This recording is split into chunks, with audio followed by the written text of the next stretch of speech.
aujourd'hui je vous retrouve pour un nouvel update lecture. Donc le premier livre du jour c'est un abandon, c'est Traversée de Daniel Steele. De mémoire je crois que c'est le deuxième livre de Daniel Steele que j'abandonne. Je pensais, en fait au moment où je l'ai commencé je pensais que j'avais besoin de Daniel Steele et que ça serait bien. Et en fait je pense que c'était juste pas le bon moment finalement pour le lire. Donc dans ce livre on va rencontrer, alors je me rappelle plus du nom des personnages, je suis désolée. Ah si, je les ai écrits du coup, ils s'appellent Yann et Armand. Voilà, on s'en fout. Donc ils sont en couple et au début, enfin dans les premiers chapitres, on nous explique comment ils se sont rencontrés, comment ils se sont mariés, comment ils ont eu leurs enfants, enfin, leur vie de couple, tout ça, tout ça. Et l'histoire, ça va être que lui, il est ambassadeur de France aux États-Unis et on est en 1944 ou même 40, non, on est en 1939, je crois. C'est ça. Et du coup, la Seconde Guerre mondiale, nous on est sûr, ça va arriver. Eux, ils commencent à se dire, ça va peut-être péter, ça va peut-être faire une guerre, peut-être le délire. Il y a deux clans, en gros, ceux qui disent, mais non, t'inquiète pas, il n'y aura pas de guerre, et ceux qui disent, si, ça va arriver. Et donc lui, il est rappelé en France, qui est ambassadeur français, il est rappelé en France parce que sa mission aux États-Unis est terminée, et donc il doit rentrer en France, donc avec sa femme qui est, elle, américaine, et leurs enfants, il rentre en France. Je pense que vu le titre, l'histoire, ça va être ce qui se passe au cours de leur traversée. Sauf que moi j'ai pas été jusqu'ici. Et donc ensuite on nous présente un autre couple. Alors franchement eux ils m'ont... en fait j'ai déjà un peu saoulée par le truc d'avant et leur couple à eux m'a aussi un peu saoulée. Du coup je sais même pas ce qu'ils vont avoir dans l'histoire eux. Je crois que le couple d'après qu'on nous présente c'est deux Américains. Et je crois qu'ils partent aussi, enfin, du coup ils vont prendre le même bateau que Yann et Armand, mais je sais pas pourquoi, je sais pas ce qu'ils font, j'en sais rien, enfin bref. En fait, ce qui m'a saoulée, c'est que les personnages sont extrêmement lisses. Alors c'est toujours le cas avec un Daniel Steele, c'est-à-dire que d'habitude on suit une héroïne et on nous présente la situation de départ de l'héroïne qui est toujours très belle, très parfaite. Si elle est mariée, elle aime son mari, ils s'aiment toujours, si elle a des enfants, ils ont une vie parfaite, enfin bref. La première scène qu'on nous présente, c'est toujours une scène de vie parfaite, et ensuite il y a un truc qui se passe, qui fout le bordel. Et là, franchement, j'ai pas supporté en fait. Parce que leur histoire de couple, ils se sont mariés depuis des années, ils s'aiment toujours, il n'y a pas de dispute, et bla bla bla. Ça me saoule en fait. En fait, ce qui m'a saoulé, c'est que ça me semble pas réel quoi. Alors, oui, je sais, vous allez me dire, mais Audrey, tu crois pas en l'amour et tout, et tout. Si, j'y crois. En plus, j'ai la chance, j'ai conscience que c'est une chance en plus à mon âge, d'avoir mes parents qui sont toujours mariés. Pour ma génération, ça reste assez rare. Je pense qu'il y a plus de parents d'enfants de ma génération qui ont des parents divorcés que qui ont leurs parents encore mariés. Et moi, les miens sont encore mariés, ils sont ensemble depuis presque 30 ans, voire même plus maintenant. Ils sont mariés depuis 27 ans, si vous voulez tout savoir. Et je vis au quotidien avec eux, donc je sais que même s'ils sont encore ensemble, même s'ils s'aiment, même si tout ça, la vie de couple au quotidien, c'est pas tout léger, tout mignon, tout sympa. Non, ça arrive qu'ils s'engueulent, ça arrive qu'ils soient pas d'accord. Il y a des semaines où il y en a un qui est de mauvaise humeur et tout et tout. Donc je sais ce qu'est une vie de couple après 30 ans en fait. Et là, c'est pas du tout ce qu'on nous décrit, et moi, du coup, ça me saoule parce que ça me paraît pas réel. Enfin, je veux dire, c'est pas possible, quoi. Même si tu t'aimes encore après 30 ans, et c'est super bien, c'est pas rose tous les jours, c'est pas vrai. Donc ça m'a saoulée. En plus de ça, on a. Donc, lui, il est ambassadeur, du coup, ils sont amis avec des gens de la haute sphère américaine. Et on a notamment un dîner qui est organisé avant leur départ, auquel on retrouve Eleanor Roosevelt. Et je saurais pas vous expliquer pourquoi, mais alors voir Eleanor Roosevelt comme ça dans ce livre, ça m'a perturbée en fait, j'y arrivais pas du tout, j'étais mais non c'est pas possible, c'est quoi ce délire, enfin, ça m'a complètement perturbée. Et ensuite l'autre couple qu'on a, donc lui il est aussi parfait, tout gentil, tout mignon, et elle est aussi lisse que les autres personnages, mais méchante, vous voyez ce que je veux dire? C'est-à-dire que c'est une diva en fait, elle parle à son mari comme un chien, elle parle à ses domestiques comme si c'était de la merde, et elle fait un rien, enfin elle fait non, c'est l'inverse du coup, elle fait une montagne d'un rien, genre elle a les bagages à faire pour le voyage, c'est pas elle qui fait les bagages, ce sont les domestiques, elle a une femme de chambre, un valet, ou je sais pas quoi là, et du coup c'est eux qui font les bagages, mais non, madame fait genre, c'est elle qui fait tout, et elle est débordée, et elle engueule son mari qui lui travaille toute la journée, parce qu'on est à une époque où les femmes ne travaillent pas, parce qu'elle a plein de trucs à gérer. Enfin, franchement, ils m'ont tous saoulé en fait. Et je pense que du coup, c'était pas du tout le moment pour moi de lire ça. C'est dommage parce que du coup, je peux même pas le mettre en pause. Vu que le début m'a extrêmement énervée. Je sais combien de pages j'ai lu, une cinquantaine de pages. Voilà, je me suis arrêtée à la page 58. Le début m'a tellement agacée et ils m'ont tellement tous saoulé que je sais que si je le mets en pause, je ne le reprendrai jamais parce que j'aurais jamais envie de le reprendre tellement ça m'a saoulé. Donc, je préfère abandonner ce livre de Daniel Steele et lire tous les autres livres qu'elle a écrits que m'acharner à lire celui-là et m'en dégoûter. Le deuxième, c'est Le Pèlerin de Compostelle de Paulo Coelho. Alors ouais, j'ai déjà lu L'Alchimiste et j'ai dit Paulo Coelho, Paulo Coelho, je crois. Parce qu'en fait, je suis d'origine portugaise, donc je sais que le LH en portugais, ça se dit mieux. Mais mon cerveau, il a pas capté quand un brésilien fait pareil. Donc maintenant, j'ai capté, donc je dis Coelho. Mais de toute façon, c'est le dernier livre de Paulo Coelho que je lis et que vous verrez sur la chaîne. Parce que c'est pas du tout le genre de livre que j'aime. En fait, je fais pas du tout critiquer l'écriture ou critiquer ce qu'il dit ou critiquer son histoire. C'est juste qu'à moi, ça ne me convient pas, mais vraiment. En fait, ici, l'auteur nous raconte son voyage sur le chemin de Compostelle. Merci Audrey. Et en fait, moi, j'aurais préféré que l'objectif du livre, c'est de nous raconter son voyage au quotidien, les gens qu'il a rencontrés, les expériences qu'il a eues, et qu'en arrière-fond, on ait ce côté un peu spirituel, un peu réflexion, un peu quête de soi. Et en fait, c'est l'inverse, c'est tout à fait l'inverse, c'est-à-dire que le principal objectif pour lui, c'est de nous raconter le côté spirituel, ce qu'il a appris sur lui, comment c'est philosophique et tout, et en arrière-fond, du coup, on a son voyage et sa mission, enfin sa mission, qu'il a fait au quotidien. Et moi, du tout, ça me convient pas du tout. Pour moi, ça se rapproche d'un livre de développement personnel, et j'ai horreur des livres de développement personnel, c'est quelque chose qui m'attire pas du tout, que j'ai pas du tout envie de lire, ça m'intéresse pas en fait. Et du coup, bah voilà, en plus de ça, au tout début, ça parle d'une espèce de quête avec une épée. En fait, il veut rejoindre une espèce de. Le personnage, il rejoint une espèce de secte secrète. Et pour ça, il doit faire un rituel. Il rate le rituel avec une épée. Et il y a sa femme qui doit être gardienne de l'épée. Et lui doit faire. Enfin, j'ai rien compris en fait au début. Et avec l'espèce de préface qu'il y a, j'ai bien compris que ça allait être une espèce de quête spirituelle. Et c'est pas du tout ce qui m'intéresse. Du coup, je me suis dit, ça ne sert à rien que je lise ça. Ça ne m'intéresse pas en fait. Donc j'ai arrêté de le lire. Voilà. Les deux livres suivants, vous les avez déjà vus dans mon bilan du week-end d'Amil parce que je les ai terminés sur le week-end d'Amil. Enfin, non, il y en a un que j'ai terminé sur le week-end d'Amil et un que j'ai terminé après. Le premier, vous l'avez deviné, donc si vous avez vu mon bilan du week-end d'Amil, c'est Les Mystères de l'Aristème, le tome 1, Le sang jamais n'oublie. Donc c'est donc de Lucie Pirapajo. Donc elle a gagné le prix Gallimard comme le même que avait gagné Christelle Davos. D'ailleurs, ce livre est Gallimard Jeunesse, mais il pèse pas une tonne, et on aime bien, c'est cool. Donc en fait c'est un diptyque, du coup j'ai hésité à faire une vidéo sur la saga comme je fais quand c'est des trilogies jusque là, mais en fait comme je veux acheter le second tome neuf, sauf qu'actuellement je peux pas me permettre de mettre 16€ dans un livre neuf, voire plus parce que je crois que le tome 2 est à 17. Et comme je veux vraiment l'acheter neuf, du coup je me suis dit pas grave, j'en parle maintenant, au pire je ferai une vidéo dédiée à la saga quand j'aurai lu le tome 2. Mais pour l'instant je vais parler seulement parce que j'ai très envie de parler du tome 1. Donc c'est une uchronie steampunk jeunesse. Pas de panique, je vais définir les noms pour ceux qui ne connaissent pas. Donc une uchronie c'est un livre dans lequel l'auteur imagine ce qui serait passé et nous propose une autre version de l'histoire. En fait, l'une des uchronies les plus répandues et les plus connues, c'est et si Hitler avait gagné la Seconde Guerre mondiale, qu'est-ce qui se serait passé? Et donc l'auteur nous raconte où on en serait aujourd'hui, ce qui se serait passé, ou alors où on en serait dans le futur et comment ça se serait déroulé si Hitler avait gagné au lieu que nous on ait gagné en fait. Et donc ça c'est pour l'Uchronie. Et pour le côté steampunk, c'est en fait un steampunk, ça se passe toujours dans les années fin 1800 ou alors courant 1900 avec la première révolution industrielle.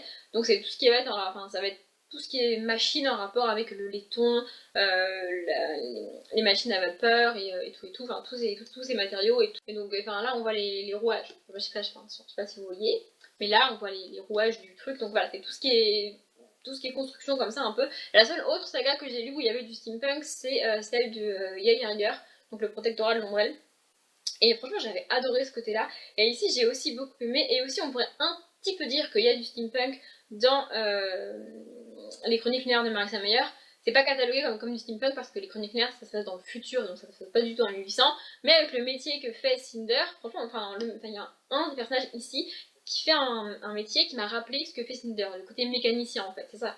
Donc pour l'histoire, parce que je commence à divaguer, ici on est en 1899 et l'Uchronie est du fait que en 1871 à Paris il y a eu une révolution en fait. En 1871, d'après ce que j'ai à peu près compris, on est passé de la Deuxième République à la Troisième République et à ce moment-là les Parisiens se sont révoltés, donc, notamment les Parisiens pauvres, les Parisiens qui ne sont pas de la bourgeoisie, se sont révoltés en disant ouais non nous on en a marre, sauf que dans la réalité ils n'ont pas du tout gagné, ça n'a pas du tout marché, on est resté en mode République, tout ça. Et là, en fait, l'auteur suppose qu'ils ont gagné. Et donc, on est à Paris, qui a été renommé l'Arispem. Et donc, l'Arispem est devenu une cité-État, un petit peu comme l'est le Vatican. C'est-à-dire que Paris ne fait plus partie de la France. Ils ont leur monnaie à eux. Ils sont fermés. C'est un peu genre un pays fermé au milieu de la France. Et donc, ce sont les basques, les bas gens de la société, les gens qui ne sont pas du tout riches et qui sont en dehors de la bourgeoisie, qui ont pris le pouvoir. Ils ont mis dehors tous les gens de la bourgeoisie. En gros, maintenant, être riche et être issu de la bourgeoisie, c'est vraiment mal vu. Il faut pas le dire. En gros, ils ont tous été chassés. Et donc, on est pour une égalité totale. On est pour zéro avantage et tout et tout. Et donc on va suivre plusieurs personnages. On suit notamment Liberté. Donc c'est Liberté qui m'a rappelé Cinder des Chroniques Nerfs parce que son métier dans la ville il y a des automates qui font de la pub, donc qui se mettent à danser, chanter et tout, un peu comme nous on a les panneaux, bah là c'est carrément des espèces de petits robots en fait. Et donc son métier c'est de les réparer. Et du coup dans la manière dont elle répare et dont on suit son quotidien, ça m'a vraiment rappelé l'une des premières scènes des Chroniques Nerfs. Donc c'est pas du tout un spoil parce que Cinder c'est tome 1 et ce dont je parle c'est l'une des premières scènes qu'on a dans Cinder. Donc voilà, c'était cool que ça me rappelle ça. Ensuite, on a aussi Carmine, qui est sa meilleure amie. Donc, elle est apprentie bouchère, je sais pas si ça se dit bouchère, bref. Et donc au tout début, on les voit toutes les deux, elles sont en train de voler quelque chose dans une maison. En fait, elles récupèrent des objets dans les maisons des anciens bourgeois qui sont partis pour les revendre et se faire de l'argent en plus de leur métier chacune. Et on va suivre aussi Nathanaël, je crois qu'il s'appelle, c'est pas écrit derrière, je crois, c'est Nathanaël, qui est un orphelin. Donc il a 16 ans, il est à l'orphelinat encore, il grandit là-bas, et à 16 ans il va pouvoir sortir. Alors en fait au cours du tome on nous dit qu'il va pouvoir sortir, sauf qu'au cours du tome il ne sort pas parce que l'histoire se passe, le tome se passe entièrement sur une semaine je crois, et du coup il n'est pas encore sorti de l'orphelinat à la fin du livre, mais il va sortir dans le tome 2 on suppose. Et donc on va suivre celui-ci, Nathanaël à l'orphelinat va découvrir des trucs qu'il est capable de faire et sur ce qui se passe. En gros, il y a des pouvoirs, il y a des trucs, et on sent bien qu'il y a une espèce de... pas de secte, mais genre de trucs de société secrète, là, comme dans les universités, où en fait, il faut pas dire que t'en fais partie, tu choisis pas d'en faire partie parce que t'as des pouvoirs, donc dès que t'as des pouvoirs, t'en fais partie, et t'as pas choisi d'avoir des pouvoirs, mais il faut pas dire que t'en fais partie parce que c'est un peu affilié à la bourgeoisie, et donc au cours du tome, on va découvrir c'est quoi ce délire, et tout, et en même temps, en parallèle, on a la constitution de comment Paris fonctionne, de comment ça se passe et de la nouvelle société en fait. Et j'ai vraiment adoré ce tome. Enfin, cette histoire, c'était vraiment génial. Je comprends pourquoi tout le monde a dit que c'était génial. Enfin, il faut savoir que j'avais ce livre depuis à peu près 1 an et demi, voire 2 ans dans ma palle, et que j'ai tellement tardé à le lire. Et en fait, je suis contente d'avoir autant attendu, et d'un autre côté, j'aurais pu le lire plus tôt du coup, parce que c'était vraiment cool. J'ai autant attendu, en fait, j'ai attendu qu'on arrête d'en parler pour le lire, parce que j'aime pas lire un livre quand tout le monde en parle. Ça me, je sais pas, ça me perturbe. Mais franchement, j'ai adoré. Le seul petit point négatif qu'on pourrait trouver, c'est que vu que c'est de la jeunesse, c'est pas assez développé à mon goût, c'est pas assez approfondi, et il se passe pas énormément de trucs, mais franchement, ça se fait tellement vite et tellement bien que c'était trop cool en fait. La musique, du coup, parce que j'ai écouté une musique, vu que c'est un tome 1, c'est Yellow Light de. Attendez, je l'ai écrit. Harry Hudson, c'est ça. Voilà. Mais du coup, c'est vraiment cool, j'ai adoré. Je peux que vous recommander cette saga, c'est vraiment génial. Et en plus, pour commencer l'Uchronie, je pense que c'est vraiment bien parce que c'est un événement historique qu'on connaît pas très bien. Du coup, enfin, moi en tout cas, que je connais pas très bien, je sais pas si vous connaissez cet événement historique. Du coup, on peut pas vraiment comparer avec ce qui s'est passé aujourd'hui, et ça me permet, en tout cas moi, ça m'a permis de vraiment me plonger dans le monde, presque comme si c'était une dystopie en fait. Et vraiment, j'adore le côté steampunk, c'est quelque chose que j'adore. Je pense que je vais essayer d'en lire plus parce que j'adore vraiment ce côté révolution industrielle et tout, et c'est avec les dirigeables et tout. Enfin, j'adore le steampunk. Donc vraiment, je peux que vous recommander ça. Le dernier, je vais essayer de faire vite, mais je garantis pas d'y arriver. Donc c'est Très à table, le livre écrit par des auteurs pour les Restos du Cœur. Donc en fait c'est très à table, mais là il y a 14 auteurs parce qu'il y a une nouvelle qui a été écrite à 4 mains. Du coup je vais rapidement revenir sur chacune des nouvelles. J'ai noté en gros sur mon site à chaque fois ce que j'en avais pensé, et si je lirais ou pas les livres de l'auteur en question. Parce que moi ce genre de recueil de nouvelles ça me permet de découvrir les auteurs, ou alors de retrouver ceux que j'adore, et c'est aussi cool, et de déterminer pour les auteurs que je connais pas si j'ai envie ou pas de lire un de leurs livres. Voilà. Du coup, c'est à ça que ça me sert en fait. Donc, la première nouvelle, c'est celle de Françoise Bourdin. Alors là, c'est un grand non. Je ne lirai jamais un livre de Françoise Bourdin. La nouvelle doit faire 20-25 pages. J'ai tout deviné. Voilà, j'ai deviné chaque rebondissement, chaque truc qui se passe. J'avais tout deviné. Du coup, je vois pas l'intérêt de lire un de ces livres. Voilà. La deuxième nouvelle, c'est celle de Michel Bussy. Alors, c'est une nouvelle épistolaire. Et franchement, j'ai beaucoup aimé dans le mode d'écriture, ça me rappelle un peu 14-14. Alors, j'ai pas lu 14-14, mais dans 14-14, on a un jeune garçon de. Je sais pas quel âge il a en fait, mais qui vit en 2014, qui parle avec un garçon avec une personne, d'ailleurs, je sais pas, qui vit en 1914. Et là, on a un peu le même genre d'histoire. Et j'ai vraiment beaucoup aimé. Ce qui m'a un petit peu dérangé, c'est que clairement, la nouvelle sert à dénoncer des choses. Et j'avais pas franchement envie d'avoir ça à ce moment-là, mais bon, c'est pas grave. Par contre, il y a des trucs qui sont développés je m'étais déjà fait la réflexion, et du coup, je suis assez d'accord avec l'auteur au final. J'ai 2 livres de Michel Bussy, je crois, dans ma palle. Du coup, je vais essayer d'en lire un prochainement. Voilà. La troisième nouvelle, c'est celle de Maxime Chatham. Alors là, c'était juste magistral. Je crois que c'est ma nouvelle préférée du recueil. Ce qu'il est capable de faire en 30 pages, mais c'est juste génial en fait. Enfin, j'ai adoré ça. En plus, la nouvelle, c'est un peu de la science-fiction. Enfin, pour moi, c'est un peu de la science-fiction. Mais franchement, j'ai adoré. C'était juste génial. Maxime Chatham, et je sais pas comment expliquer. Il est trop fort ce gars. Il faut lire Maxime Chatham. Vraiment. Bref. La quatrième nouvelle, c'est celle de Adélaïde de Clermont-Tonnerre. Alors là, ça nous raconte l'histoire de... En fait, c'est l'enterrement d'un homme et on va retrouver deux femmes qui ont aimé cet homme-là et du coup qui étaient un petit peu ennemies parce qu'elles aimaient le même homme et du coup elles vont se retrouver parce que c'est son enterrement et elles sont tristes et tout et tout. J'ai bien aimé. Bon, enfin, je pense pas que j'aurais pu lire un roman entier sur cette histoire-là parce que malheureusement pour moi, enfin ou pour l'autrice, je ne sais pas, ça fait écho à quelque chose qui m'est arrivé et quelque chose que j'essaye d'oublier. Du coup, j'aime pas du tout lire des trucs qui me rappellent cet événement-là en particulier, cette période-là de ma vie, parce que ce que je voudrais, c'est l'oublier. Du coup, quand on me rappelle cette période-là, c'est vraiment pas cool. Mais franchement, c'était bien écrit, c'était vraiment bien, donc je pense que je vais lire des livres de l'autrice. La nouvelle suivante, c'est celle de François Desbenoux. Alors là, on est sur un truc, mais carrément dingue. Voilà, c'est un truc en rapport avec les yeux. Et enfin, franchement, le personnage principal est juste complètement atteint. Mais genre, c'est un psychopathe de chez psychopathe. Du coup, enfin, le premier problème, c'est que c'est un espèce de. C'est pas vraiment un thriller, mais c'est un espèce de thriller dans lequel on est une personne qui enlève une autre personne. Et du coup, on est du côté du gars qui enlève la personne. Et dans les thrillers, enfin en forme en livre complet, j'aime pas de ce côté-là. Du coup, je suis pas certaine de lire un livre de François Despnous, mais je vais essayer d'en trouver un dans lequel on est du côté des enquêteurs. Peut-être qu'il en a écrit un, ce serait vraiment bien pour moi, parce que franchement, cette nouvelle était juste vraiment bien. La nouvelle suivante, c'est celle qui a été écrite à quatre mains, donc par Eric Giacometti et Jacques Raven. D'après ce que j'ai compris, ils écrivent toujours à quatre mains, et là, on est sur un truc de voilà, donc si en fait c'est l'histoire de deux auteurs qui écrivent toujours ensemble et un jour il y a une personne qui est tuée comme dans l'un de leurs livres, du coup ils sont tous les deux interrogés pour savoir si c'est pas eux ou alors s'ils peuvent savoir qui c'est et tout ça. Et franchement j'ai adoré cette histoire, c'est juste trop bien, c'est sûr que je lirai un de leurs livres à eux parce qu'en fait j'ai découvert la fin mais genre 3 lignes avant qu'ils me la disent. Donc voilà, c'était juste trop bien, j'ai adoré. J'espère qu'il y aura au moins un de leurs livres que je pourrais aimer autant que cette nouvelle parce que franchement c'était juste trop bien. La nouvelle d'après, c'est celle de Karine Jebel, donc c'est celle que j'ai lue sur le week-end d'Amil.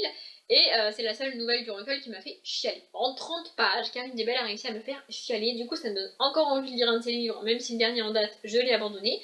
Mais franchement, c'était juste trop bien, quoi. C'est l'histoire d'un petit garçon qui, tous les jours, quand il rentre de l'école, il doit attendre sa mère dans la cage d'escalier parce qu'il n'a pas les clés de chez lui. Et du coup, un jour, sa voisine va lui dire de venir chez elle et elle va lui offrir le goûter et elle va commencer à l'aider à faire ses devoirs et ils vont devenir un petit peu amis en fait. Et franchement, j'ai adoré cette nouvelle. Alors, la fin est triste évidemment parce que j'ai chialé. Et à la fin, j'adore les fins tristes. Vraiment, j'adore, je préfère les fins tristes. Mais à la fin, je me suis dit, les fins heureuses, c'est pas mal aussi. Hein. C'est bien de temps en temps les fins heureuses. La nouvelle d'après, c'est celle de Christian Jacques, et là, c'est le gros échec total. En fait, Christian Jacques, c'est une personne qui écrit beaucoup sur l'Égypte et les pharaons, et c'est quelque chose qui m'a toujours intéressée. Du coup, je m'étais toujours dit qu'il faudrait un jour que j'achète et que je lise un de ses livres, chose que j'ai toujours pas faite. Et du coup, quand j'ai vu qu'elle avait écrit une nouvelle, je me suis dit, ah bah trop bien, comme ça va peut-être me conforter dans l'idée qu'il faut que j'achète un de ses livres, et pas du tout. En fait, c'est pas une histoire, c'est une espèce de catalogue de pharaons avec en rapport avec l'amitié. Et du coup, enfin, je vois pas l'intérêt quoi. Moi, ce que je veux, c'est un récit sur les pharaons, mais en mode, comment dire, en mode inventé, qui en même temps va m'apprendre des trucs historiques. Vous voyez ce que je veux dire? Une histoire qui m'apprend des choses et pas juste de l'histoire pour faire de l'histoire comme on en a au lycée quoi. Du coup, j'ai trouvé ça vraiment dommage et je suis vraiment déçue en fait par cette nouvelle. Voilà. Celle d'après, c'est celle de Alexandra Lapierre. Alors là, en fait, c'est l'histoire de 13 femmes qui se retrouvent chaque année pour manger ensemble une fois par an, en fait. Et du coup, il y en a une qui a disparu, qui est partie, et du coup, elle va chercher à comprendre où elle est, qu'est-ce qui s'est passé, pourquoi elle est partie. Mais franchement, j'ai fini la nouvelle en me disant, ouais, mais c'est quoi l'intérêt? Voilà. En fait, je pense que le fait que dans une seule nouvelle, mettre 13 personnages aussi importants les uns que les autres, ça fait qu'on peut s'attacher à aucun des 13 parce que en 30 pages ou même 35 pages, t'as pas le temps de développer vraiment 13 personnages. Et donc, du coup, tu peux pas laisser le lecteur s'attacher à au moins un des personnages. C'est pas possible. Enfin, en tout cas, pour moi, c'est pas possible. Du coup, j'ai trouvé ça vraiment dommage. Je pense que cette histoire-là en livre, ça aurait été vraiment bien. Mais en nouvelle, c'était pas suffisamment développé à mon goût. Celle d'après, c'est celle de Marcus Malt. Alors en fait, Marcus Malt, il a écrit un poème et pas une nouvelle. Et moi, je suis pas du tout réceptive à la poésie, au poème et tout et tout. Du coup, je l'ai lu, mais j'en ai actuellement aucun souvenir. Celle d'après, c'était d'Agnès Martin-Lugan. Et Agnès Martin-Lugan avait fait un truc juste trop génial. En fait, elle avait déjà écrit une nouvelle dans le recueil de 2017. Et du coup, dans celui-ci, elle a écrit la suite de la nouvelle du recueil de 2017. Et c'était juste trop bien. En fait, ce qui est trop cool, c'est que si on n'a pas lu le recueil de 2017, c'est pas grave. Mais si on l'a lu, ça nous fait une espèce de clin d'œil et j'ai trouvé ça juste génial. En plus, du coup, on retrouve des personnages que j'avais adorés. Et en plus, je m'en suis pas rendu compte tout de suite, je m'en suis rendu compte au bout de 2-3 pages, ce qui est quand même pas mal, enfin, c'est quand même à peu près 10% de la nouvelle. Et franchement, c'était trop bien, j'ai adoré cette nouvelle. Et du coup, j'espère que dans le 2019, on aura encore la suite. Voilà. Ensuite, c'est la nouvelle de Romain Puertolas. Alors là, en fait, on suit un stylo qui va passer de main en main. En fait, il va voyager à travers le monde, le stylo. Et du coup, comme le personnage principal, du coup, c'est un stylo, enfin, j'ai pas vraiment adhéré à cette nouvelle non plus. Peut-être que je dirais du Romain Puertolas un jour. Mais franchement, ça m'a pas transcendé, quoi. C'était pas super génial. C'était pas mal, mais c'est pas ouf. Et ensuite, on a donc la dernière nouvelle, c'est celle de Leila Slimani. Donc Leila Slimani, on en a beaucoup entendu parler récemment parce qu'elle a écrit Chanson douce qui a eu le prix Goncourt, si je ne me trompe pas, ou qui était au moins nominée pour le prix Goncourt. Enfin bref, je ne sais plus quel prix elle a eu, mais elle a eu un prix. Et moi, je saurais pas l'expliquer, mais j'ai pas du tout eu envie de lire Chanson douce. Voilà. Du coup, je me suis dit qu'avec cette nouvelle, ça me donnerait peut-être envie de lire Chanson douce, et en fait, non. Ouais, ça m'a pas donné envie de me jeter sur Chanson douce. Je sais pas si je le lirai un jour, peut-être. En fait, j'ai bien aimé la nouvelle parce que ça montre un peu le choc des cultures. C'est l'histoire d'une jeune fille qui vit à Paris depuis quelques années, même si elle n'est pas française d'origine, je crois. Et du coup, sa meilleure amie vient la voir en surprise. Et ça va être un peu le choc des cultures entre une fille qui n'est pas française à la base, mais qui est totalement intégrée à Paris, qui est totalement intégrée dans son quotidien et dans cette manière de vivre, en fait. Et une autre jeune fille qui débarque et qui n'est pas du tout adaptée du coup au mode de vie de Paris et qui se comporte exactement comme dans son pays, enfin normalement pour elle en fait. Et l'autre se rend compte que ces comportements-là commencent à la déranger parce qu'elle est tellement bien intégrée que ça la gêne en fait. Et elle sait pas trop comment le dire à sa meilleure amie parce que sa meilleure amie, mais en même temps ça la gêne. Enfin voilà, et c'est toutes ces questions-là qui sont abordées. J'ai bien aimé, mais je m'attendais à mieux en fait. Alors, je pense que j'ai tellement entendu de bien de chansons douces que je m'attendais à mieux, et c'est dommage. Bref, voilà, mon nouvelle lecture est terminée, il faut que je parte, sinon je vais être en retard. Donc j'espère que ça vous a plu. Comme d'habitude, je vous souhaite une bonne journée, un bon après-midi, un bon appétit ou une bonne nuit, et je vous dis à bientôt.